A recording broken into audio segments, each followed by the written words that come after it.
The game cinematics have been amazing for us because it's really taught us the craft of storytelling and to be comfortable with lots of different styles. That shot's such a flex. Like, dang. This shot we assembled in an hour. An hour? Because that's all we had. And I was like, oh, what are we gonna do? Well, you guys have some of the sickest lightsaber fights. You guys should have made that Halo show. But now I gotta say it again, but for Star Wars. Thanks to ExpressVPN for sponsoring this video. Stick around so you can find out how to get 3 months free. Hey everybody, welcome back to Visual Effects Artist React, and today we have a very special episode because in the past, we've wanted to talk about game cinematics, but today we finally have the chance because our guest today is Jerome Denjean. So Jerome, welcome. Could you please tell us a little bit about yourself and like the work you do? Yeah, well, I've been working at Blur Studio for 20 years. I was the head of CG at Blur Studio for about 4 or 5 years, and then lately I've been kind of dedicating my time to this show on Netflix called Love, Death and Robot. And my role is to just make sure that all the companies that we're working with make sure that everything goes smoothly and that everything looks good. You give us a list of iconic, historic, defining cinematics, animations, and I think we should just jump in and start knocking it down. Let's do it. All right, time to go on a journey. Than any other man could endure. X-Men Origins. Oh wow. We're checking out some Wolverine. Oh wow. Oh wait, this isn't the movie. Wait, oh, that was so confusing. I thought that was a shot from the movie. So did I. I thought this was a shot from the movie right here. Wait, is it? No. So this you know, like we've worked on a lot of projects like that where like a game is tied to the release of a movie and they're expecting like kind of cutscenes that will look exactly like the movie, but we only have like, you know, a fraction of the budget. Kevin, the supervisor, was all into like doing those like photoreal scenes, and that first shot in particular, like I still, it fooled you guys because, and at the time, like I think this one was like 2007, 2008, something like that. So what was the big move here that let you guys start approaching like photorealism? You know, like every new generation of renderer, it brings new technology, and then it takes a while before we're so comfortable with it that we can just push it to like the limit. And this one was one of the last ones where we were using mental ray at the time, and that was the max you could do with mental ray. But you know, it's like all the generations in gaming, you know, like with each new like Xbox or PlayStation, when the new Xbox or PlayStation comes out, like the games that are released, they don't quite take advantage of the technology yet. Like it takes like a few years before the developers are like so comfortable about that they can push it to, and it's usually just right before a new generation of consoles gets out that you get those fullest of what that console can do. That's not like the Shadows of the Colossus drops through PS2, where it's like, oh, you can do this? Right. Just took about 10 years to figure it out, but.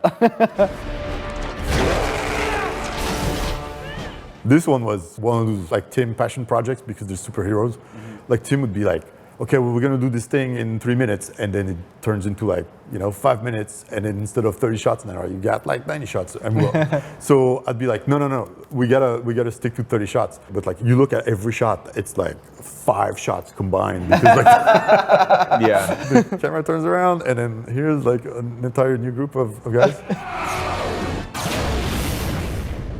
This was like the money shot, like the big explosion. The effects supervisor, Brandon, like just spent a ton of time on it, and it's beautiful. Funny story, so like there's a shot later of the aftermath. This shot we assembled in an hour. An hour? Because that's all we had. And I was like, oh, what are we gonna do? And so we grabbed like all the smoke cards we could find, like, whether it was like online or in our library, we rendered it. And then we just like animated like a little bit of like displacement in Fusion. And look at that. Yeah, it looks amazing. Yeah, the shot looks incredible. An hour. But man, that was a stressful hour. Come on! We've got lots of murdering to do. This one was the first project where we used V-Ray, and that one allowed us to do bigger things, and it was just more advanced in terms of the ray tracing. Like we didn't have to cheat like stuff as much. We started to be able to like render like atmospheric smoke and stuff. Like, you know, it started to look a little bit more realistic. But you know, it was the first project with it, so there's still things that we're not quite mastering. You know, I see like in the hair in particular. The hair, it would render the hair, but it would not motion blur. So we had to render the hair and something else. We're still using V-Ray though, because it's kept up with technology and like all those like rendering techniques, and it's a much different renderer now than it was at the time. But at the time, it was already like allowing us to do things that we couldn't do before. Stay behind me. So you guys have some of the sickest lightsaber fights. Yeah, I was about to say earlier, man, you guys should have made that Halo show. But now I gotta say it again, but for Star Wars. We've done a lot of Star Wars cinematics over the years. I think this scene is probably like the culmination of it. I love everything about it, and I can talk about it because I didn't work on it. Like, but I remember when that one was being made, we were all like every day just like looking on the server to just see like what the latest renders were, because it's just so great. Like, they did like an entire shoot one night at Blur, like on the parking lot, but they had like this, like a whole system to shoot like rain cars. So all, you know, it's like all about those like little details that just add to like the realism. But the lighting, the rain, the choreography, yeah, and it's just like, I don't know. That's one of my favorites. I love like the spotlight behind them, like we're just lighting everything up so just around. Yeah. Yeah, from the super ship. cool. Just the silhouettes against the fog and the smoke, like, and everything is moving, and there's nothing that, you know, like the stuff from 20 years ago where you just like pause and you look in the corner and you're like, that smoke, I don't know.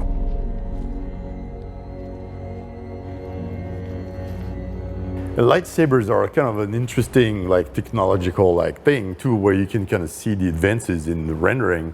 The first cinematics that we did, we'd have to like put like point lights, you know, and then just animate like that, and it never looked like as good as like by now. You know, V-Ray can render like a nice little lightsaber, and the motion blur is just right, and the reflections are great. But yeah, the lighting on her, like just the reflections of that lightsaber, like that sequence, I've always loved it because there's not much. Yeah. But there's a suggestion of a lot of details. There's all those like little lens things, you know, that just kind of make it look filmic. Well, the thing is, like, when the first Old Republic ones came out, like the rendering was excellent, but it was like the first time since, you know, the prequels that I'd seen like that awesome level of like lightsaber choreography, and it was just this really cool combination. Personally, when you were talking about what's the blur look earlier, I feel like that was it for me.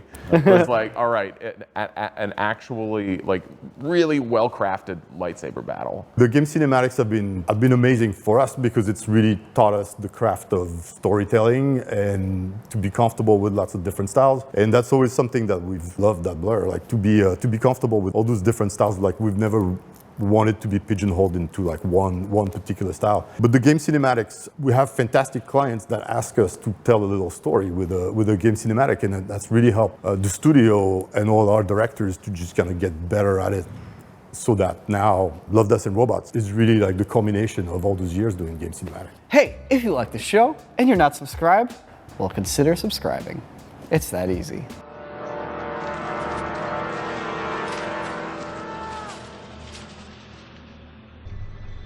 So this one, the first time we saw it, we're like, ooh, this is gonna be something.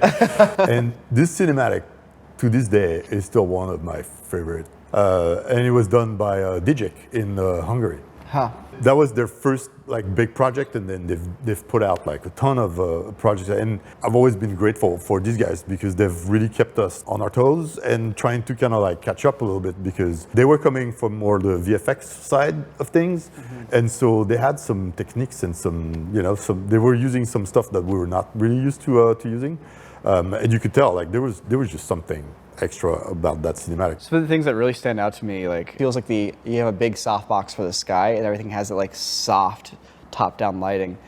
in the 90s, at least in the very early 2000s, lighting is kind of like here's a point and light comes out from that point. And maybe you can put multiple points and kind of make it look like it's soft. Or you can start getting into like, yeah, you can kind of do soft shadows now by blurring them. But like to have it feel like everything was lit by Roger Deakins is like such a level up from just like some extra like CG lights now. They're getting that that diffused, foggy bloom look. Like that's something that's kind of hard to achieve, because if you're not like going to actually simulate a ton of fog for every shot here, which they're probably not, you don't want to do that. Generally, it's really render intensive if you're gonna have like rendered fog. So it is instantly impressive just because of that like setting. You have really nice motion blur, and the motion blur looks great, and the highlights like get blurred correctly, and you have curved motion blur, and then you have like good camera shake where it's got that organic feel to it. Yeah, they were using stuff that we didn't have. Like there was something, I remember something about the motion blur, and we were pausing on those frames, and you could see like the particles had this like curvy motion blur, which at the time we didn't have, because Max at the time could only calculate the translation from point A to point B. So all our particles, like if you pause on the frame, like you see, it's just a straight line, but damn, it looked like this like elaborate like dance, and we were like, wow. When we started Love, Death and Robots, and we were like, what if we put out a show with cinematic, like little short stories done by the best of the best. We're like, all right, let's call them. We gotta call them and work with them. And we did on the first season of Love. They did Secret War. I love these guys. Like they're so inspiring. So you're saying a new studio? A new kid showed up. Uh-oh. Yes, there was a new kid on the block, and they were in Paris. That studio is called Unit. So they're the studio who did Beyond the Killer Rift and Snow in the Desert in Love, Death and Robots, and they've been getting better and better with each project. Show me the idol. Show And like the shirt cloth animation on top of like all the deforming pig flesh. Like with the pig flesh though, even still, it's just like the pig flesh, you talk about the skin, the eyes, blah, blah, blah, but it's like, when it's a character, you have to look at it. Like you're gonna look at the character who's speaking, and if like the skin looks weird, it's just like constantly distracting you. But this one is just like, you're just instantly like sucked into it, because it's just got this level of detail and the shininess. It's like so, I don't know, it's very visceral. Look at the reflections in the eye. Like, by now, like that's something that we can do like with relative ease. So Unit is using 3ds Max also. So it's great to have like a competitor that's using the same tools as you are, because then you've got no excuse for not putting up, just other projects. Moksha, just as Yama described it. True freedom. That shot's such a flex. Check out my eye modeling. Dang. These are usually the shots where like the studios compete. It's like do an eye shot like that, like now, like we dare you. And then when we sent them the story of Beyond the Killer Rift, they were like, but don't you have something with like more effects? Because they were doing like a lot of stuff with like a lot of effects, a lot of explosions, and Beyond the Killer Rift only had like, it's like this kind of intimate like piece with just like a few characters with like lots of emotions. And they're like, well, we've never really done that. But we were like, we think you'd be good at it. And then they're amazingly smart people, and they figured it out. And then now like some of their facial animation is just the best in business, So this one was done by Platij there in Poland, and it's another one of those companies that just kind of came out as competitors. This one, when it came out, we were like, how the hell are they doing this? Like, we had no idea like how, and still to this day, I still don't understand how they're doing it. But it's one of those cinematics that always stuck with us, and we always kind of went back to it because it's got such like a unique style. But on Love, Death and Robots, they did Fish Night in the first season in a bit of a similar style. I've seen so many like cell shaded renders, so to speak. Everyone's trying to figure out how to get around drawing 2D animations by hand, frame by frame, and cell shading was basically like the answer to that. but like it's always, it was really weird looking for even a lot of like major like shows that had used it, animes. And then when I saw this one, I was like, wow, this is like at that level and even more because it's so stylized. It's like, it's not just like a 2D cartoon. It's like using that as inspiration, but then going further. You're not just trying to replicate a 2D animation, but you're getting this nice in between using like both techniques. Yeah, you still feel the volume, but they have these like 2D edges. It's beautiful. It's like the Spider-Man Spider-Verse, you know? Yeah. Then it's just, then you get lines to rig and you get like, you get like a lot of stuff to do. It's just as much work as drawing it. Right, exactly. It's also just worth mentioning, like, the only way you're getting animation like this is when somebody just does a crazy short because they're passionate, or it's a video game cinematic. No one's making movies with this kind of 3D animation. Like, it's Pixar, DreamWorks, and that's it. You don't get to see this kind of stuff unless some renegade company is like, screw it, we're gonna do it. Yeah, they're all companies of storytellers. And it's really important because like all those projects have helped like all our companies to just become better at telling stories. And that's what's gonna resonate like, you know, later. Oh, hey, it's time to leave a comment for your favorite game cinematics. Let us know in the comments below. Hey guys, happy Saturday. I'm Jordan and I'm here to talk to you about today's sponsor, ExpressVPN. I remember a day back in 2021. I was sitting there watching my favorite show, The Office, and then all of a sudden it's not there anymore. It was like the world went dark. But ever since then, I've still been watching The Office on Netflix because I just had to use ExpressVPN to tell them that I'm in Canada, and then boom, I was able to watch Michael Scott say, "That's what she said." There's servers in 94 countries. So that means you can change your location to nearly any country in the world and watch whatever you want. It's that simple. ExpressVPN has incredible fast speeds. There's never any buffering, so you can stream HD quality, no problem. ExpressVPN also protects your data. It's physically impossible for any of ExpressVPN's VPN servers to store logs of any customers. That must be why it's rated the top VPN provider. Rated #1 by CNET, The Verge, Mashable, TechRadar, and more. If you never want to feel the way I did back in 2021, go to expressvpn.com/corridorcrew or click the link in the description below and you can get 3 months free. That's expressvpn.com/corridorcrew to get 3 months free. It's that easy. That's what she said. Okay. I'm gonna go tell ExpressVPN that I'm in Canada so I can keep watching The Office. Enjoy the rest of the show. So you're looking at your history of Blur Studio and all the time you've been there.